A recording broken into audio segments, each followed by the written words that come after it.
Jay Jabber, Yes. welcome to the LA Today Show. Happy Thank to you. have you here, the creator and founder of Insidr, big app that's blowing up, booking talent, connecting people to events. hmm First, just give me a little bit of a summary of who Jay Jabber is and what Insidr app does. Great. Yeah. Well, thank you for the awesome introduction. I appreciate that. Glad to be here on LA Today. And explaining who I am has always been an interesting conversation. Okay. People call me kind of like Jay of all trades, as I pretty much do a lot. I started out with making music. I was born and raised in LA and dropped out of college to make music as that was like my passion. Spent a lot of my life playing soccer as well and trying to just kind of figure out where my path was in the world, in life. And now with building Insidr and it becoming what it is, I've actually found like my passion where I'm at. So the core of it, I would say I am a creative director and a marketing specialist who is also an artist. And I like to call myself a entrepreneur. Okay. Artist and entrepreneur has always been how I see myself. Yeah. Very cool. And so what was it that kind of inspired you to create the Insidr app? Was there a sense of like, you were trying to either get booked or you were trying to help people get booked and you saw something that just wasn't connecting and that kind of led you into trying to create something that helped book talent? Like, was there a moment that kind of gave you that eureka moment? Yeah, it was a lot of moments for sure. I think the app was created most heavily out of manifestation and really just what I wanted to see in the world. And the more I thought about it, the more it started to come to life. I'm a big believer in, the more you put something out there, think about something, it becomes real. So as I dropped out of college to make music, been singing, producing, engineering for around 8 years now, I learned that all the connections, all the network and the value is so gate kept in LA, especially with how saturated it is with artists. And I don't, come from wealth, come from connections. Even though I was born and raised here in LA, I was more in the Valley area, and I didn't get to know much about the industry. Same here, Valley. Yeah, until I got older and got into this space that I really got to see like, oh, LA really is the place for this. So as I was just trying to find opportunities and not, succeeding in that, I thought, why is there not a place where creatives can find those opportunities, learn how to get paid, learn how to grow, and the support for creatives to grow is not there right now. I think LA or most places in the world kind of shut down creativity and push people towards not doing that and going to something else. And it's frustrating because the world wouldn't be an enjoyable place without art, without music, without creativity, without movies. So the way Insidr started was long, interesting story. Okay. But I never thought I would be the one to create that platform, and I'm just glad that I am able to now. And what would you say is like that mission statement of what like the Insidr app is now? So now it's really my main goal is to teach artists and even businesses how to utilize social media in this new era that we're in now to grow and succeed. And a lot of creatives see social media as like a curse. Okay. When I was making music, I was like, I know my music's good. I'm performing with really cool people and I get good feedback. Why do I have to make a TikTok? Yeah. Why is that the thing that's going to help me grow? And, do I got to do this dance or something or this trend? I thought it was so dumb, but I also realized that if you look back, artists back in the day had to just hope and pray that they would get discovered. Maybe they would go sing on the corner or try to connect with as many people. And the chances of you actually making it were so much lower than now where anybody can make it as long as they put in a little bit of time and effort on how to market themselves and grow. And you don't have to do TikTok trends to showcase your talent. You can actually build your brand on social that's around you the way you want to. Yeah. You just have to learn some key factors of how to grow that efficiently and effectively. Would you have some kind of like quick tips for the person who is kind of, you know, you back then where you're like, okay, I'm a musician. There Mhm. are a lot of opportunities. There's a lot of different platforms. You know, what would you say to that person? Like, you know, giving them a couple like tidbits on how to start. I would definitely say the most important thing is understanding what you want to market and your branding. There's a lot of people who are creatives and they don't have like a set thing, you know, who they are, what they are. Maybe they try out a bunch of different stuff, and that's okay too. Maybe that could be The entry point. your character. Yeah. Even maybe that's your brand, that you're just openly creative. But finding out what it is that you want to promote and what you want to push, and then learning about content creation in general. Like there's certain key factors like hook, call to action, like the length of the video is very important. The quality, the aspect ratios, those are very simple things that anybody can search up and learn about. That's going to help with their content. And then, you know, studying the market and what platforms are doing well right now, what trends are doing well and why, and utilizing those. There's a big thing in creativity where people sometimes like to copy what's Yeah, going on. yeah. And, you know, that works sometimes, but it doesn't work forever. You know, as soon as people catch on, or maybe they do end up growing off of copying another trend, it's not sustainable. It's the person who started the trend that's going to continue it. So instead of trying to copy stuff, take inspo and make it in your own way. You know, everything that we create is based off of inspo. I read this thing once that said, you can't draw or think of an creature, an animal that doesn't exist. Like even if you were to draw like a imaginary character, it's going to have qualities of other things that you see in the world. It's like impossible to make something that just really has never been seen. So that's taking inspiration and turning it into something else rather than just copy. Yeah, being kind of authentic and not just copycat. Yeah. But taking the things maybe that worked from the people that are doing it well and made it, but making it your own. Yeah, exactly. And it goes the same with content creation, with creating music, with creating art, you know, taking inspo of what's working well right now and putting your own flavor to it, you know. So Insidr now, you know, you went from just an idea, getting like the first paycheck. What stage of the journey are we in now? I mean, now you guys have kind of started to pop off, to kind of gain a lot more traction with connecting brands with like top tier talent. Tell me about that right now, where you guys are at. Yeah, so Insidr originally started when a client of mine back in the day when I used to promote, I did promote Nightlife for a little bit. And when I started, I didn't know what a promoter was. I just lost my job and I needed to pay my rent. And that was literally the first job that presented itself. I was like, cool. But as I got into it, I had a client of mine that came out often and he was a developer. He was like, I don't really know how to get into these private parties. We should make an app for, you know, events where people can apply to stuff. And he's like, you promote, you do events, you have the network, let's do it together. We built it together, and the first 6 months of Insidr as an event platform, which was honestly pretty similar to like Partiful, but that was before Partiful was even like really popping. It wasn't getting the traction that we were hoping for, and one day I woke up in the morning with like an epiphany, and it was like 3 a.m. I just rose from my bed, and I was like, oh my God, we should transition to this casting platform. I was also at the time planning on starting like a casting agency, helping get models to like music videos and shoots. And that's when I was like, there really isn't a platform where all creatives could find work. You know, there are platforms for models to find work, videographers to find work. Actors and yeah, very niche based instead of like a creative hub. A creative hub, exactly. So once we transitioned to that, we immediately started to see more traction. That was around 2 years ago.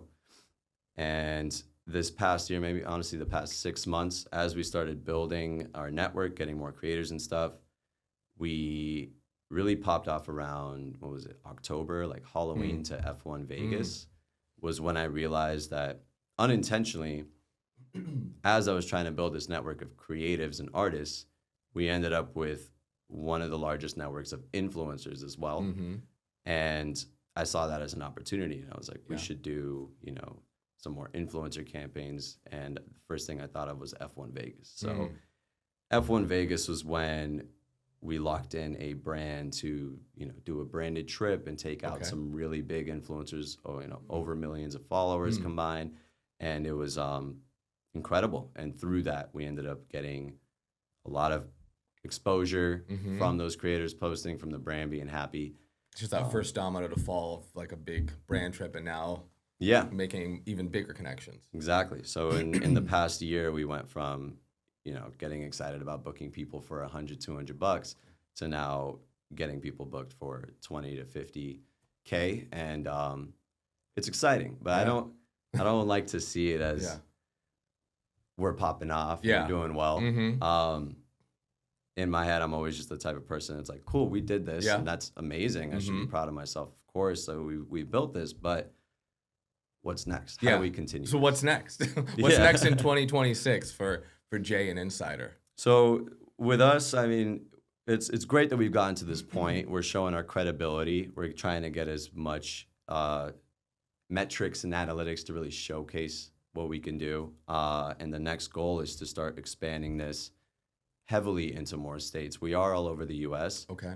But our largest what is the breakdown for? Is it just U.S. right now, or is it international? It's just U.S. right now. We don't want to open up to the global market just yet. Okay. But that's definitely the goal. I want to focus on, we built our network in L.A. and we have a decent network in Miami, New York, Vegas, the main hubs. Okay. But I want to expand this to be everywhere.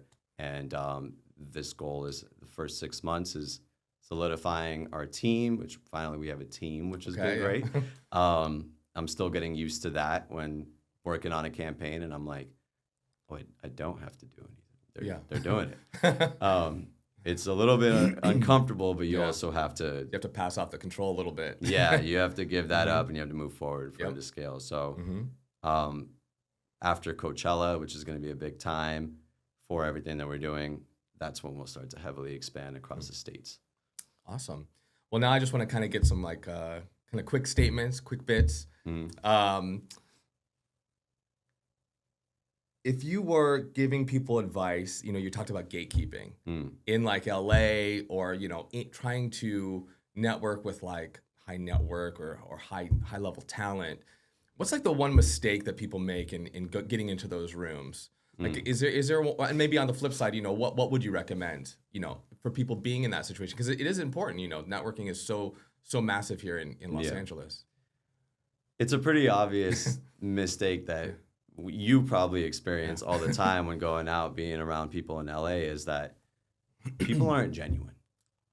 Like, one of the biggest things people will say about LA is that people are fake. And they're not wrong.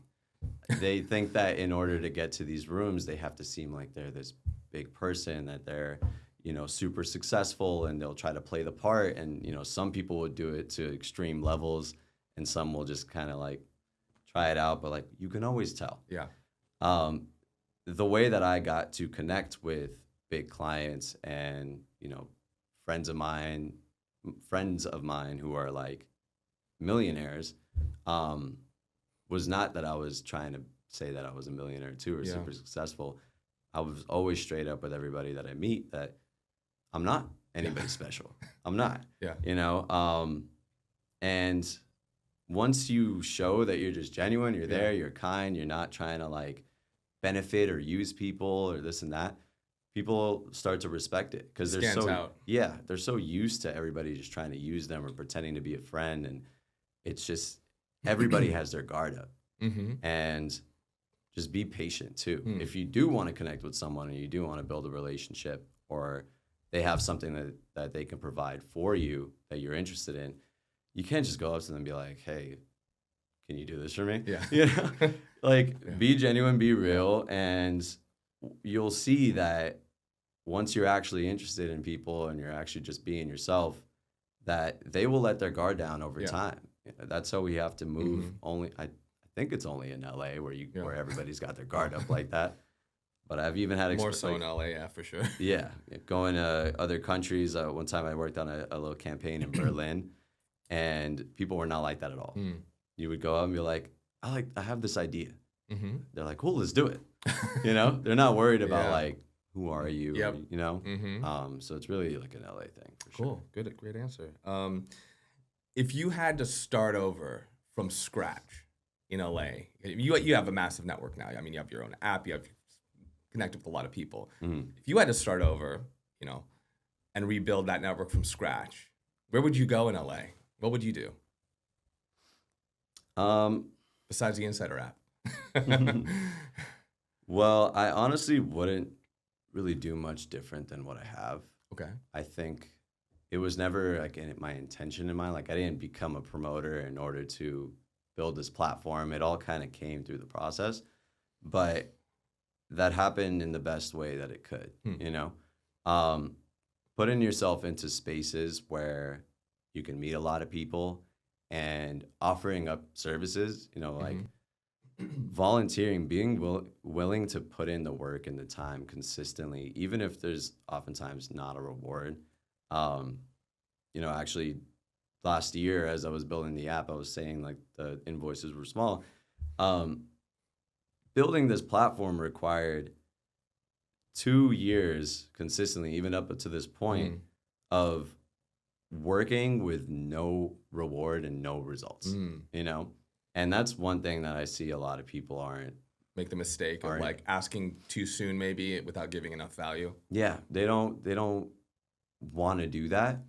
Yeah. And I didn't want to do that. Yeah. You know, like nobody wants to Yeah. do that, but you always have to push. It's going to be hard in order for something good to come out of it. You know, it's never going to come easy. So always just putting in that effort and being consistent and being willing to learn and grow and connect without an immediate value. You know? Where's that motivation come from? I mean, that 2 years can be a long time. A lot of people, especially in LA, are very impatient people. Where's your motivation come from to push past that, you know? You know, the motivation and the inspo I have now is not the same I had before. And now it's like I see the value of what I'm building and I see how it's affecting people's lives. And on the daily, people are getting booked and they're finding work, and you know, I'm grateful I'm able to offer that opportunity. But in the past, that motivation was really, it was like survival. I've been on my own since I was 17, living in LA and trying to, you know, it's not cheap here. I've had 18 different jobs before I became a promoter, working at McDonald's, Starbucks, Kabuki, like everywhere you could think of. I was motivated just because I literally wanted to have 2 meals a day instead of 1. Yeah. You know, couldn't afford to live otherwise. And I think that allowed me to get into this momentum and like this a drive. Always focused on work and always like motivated. I can't take a break. I'm just used to not literally being able to. Yeah. You know. So I understand that not everybody has that, but finding something that inspires you and that makes you feel good about yourself, about what you're doing, is the best way to do it, for sure. Awesome. That's great. One thing I always ask people is, what's your favorite go-to spot in LA? Indoor, outdoor? Where are you telling somebody, your friend or family member visiting LA, you got that one go-to spot you're like, you got to check this place out?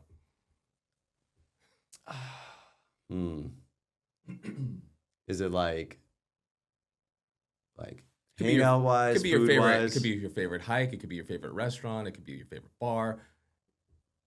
Not gonna say my favorite restaurant. I'm gatekeeping that. Okay. Ironically. Okay. Because we were talking about gatekeeping. Yeah. But I'm a big car guy. Okay. I used to work as a mechanic for a little while, and that was one of the 18 jobs. There you go. But I do like, you know, getting older JDM cars and building them up, which I haven't been able to do successfully because it's not cheap. But I love going to Angeles Crest Canyon when you do have a nice little fun car and going on a drive over there. Amazing views, amazing windy roads. So yeah, I would probably say Angeles Crest. Cool. A lot of memories there as being younger and looking at the view and being like, I'm going to take over LA one day. Like when I was working at Starbucks. Yeah, that's great. Now I'm just gonna give you some like kind of quick statements. You just finish the sentence. All right. Just quick bits.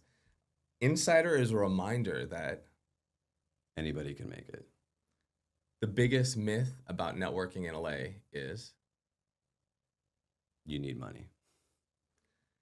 if I could tell my younger self one thing, what would it be? You were right. Keep believing in yourself. Fantastic. Jay, thank you so much for coming on the LA Today show today. Fantastic answers. Exciting to see.